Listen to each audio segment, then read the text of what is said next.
All right, welcome back to East Texas Now. Blake Holland here with you. 33 minutes afternoon, we continue our live coverage of the winter weather that's happening across the area. We want to head out to one of our reporters right now, Lauren Tier, joining us live in the Flint area, I believe. Lauren, tell us who you're with and what's the latest.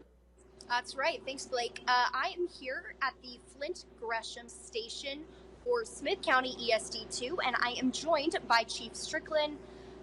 We have been talking about some tips and tricks and safety measures that people need to take while we're going through this Arctic blast. That means safety with space heaters, safety with furnaces, and safety with fireplaces and chimneys. So, Chief Stricklin, can you give me kind of a rundown of some of the tips that we went over? Certainly. If we're using space heaters to heat a small space, make sure it's placed on a flat, level surface. Make sure you're at least 3 feet away from anything flammable. Plug it into a wall outlet, a permanent outlet. If they have to use an extension cord, make sure the cord is rated for the appliance they're using. Make sure the cord is in good shape, no cracks or frays. Make sure you don't place it in a hallway in such a way that kids or pets can come by and knock it over. It's best to have one that has an automatic shutoff, that if it gets tipped over, the fire heater will shut off. If you're using a fireplace for heat, don't leave fires or space heaters unattended. At nighttime, turn off the space heater when you go to bed. You can always heat up in the morning. If you're using a fireplace, shut the doors to the fireplace, have a fire screen in front of it so that no embers get out.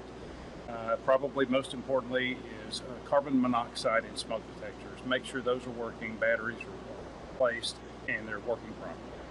Absolutely. And the other thing we want to remember is if you are using a fireplace, you want to make sure that chimney is cleaned before there's any sort of freezing weather, right? And before we're going to use it, right. Just to make sure. Yes, at least once a year, and especially before the first freeze.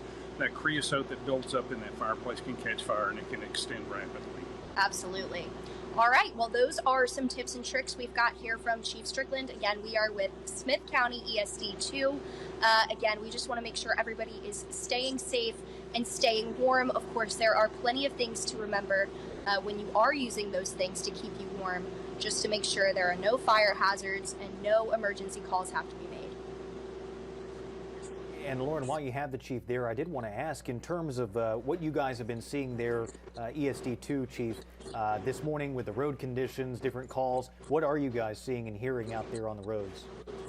Seems like most of the activity that we're having has been up on the interstate. We've had a few good accidents with some rollovers, a couple involving 18-wheelers. Around Smith County itself, spattering here and there. It has been pretty quiet. The citizens, for the most part, have decided to stay in and take the weather person's advice. So not too bad. Every once in a while we're seeing, an incident that needs attention. A couple of runs for structure fires, but fortunately nothing turned out with that. It was a minor run. All right. Well, Chief, you guys stay safe. Thank you for doing what you are doing, keeping us safe. And Lauren, we'll check back in with you a little later, right? Yep, that's right, Blake. All right, very good. Lauren Tier live there. Thank you for that live report. We appreciate it.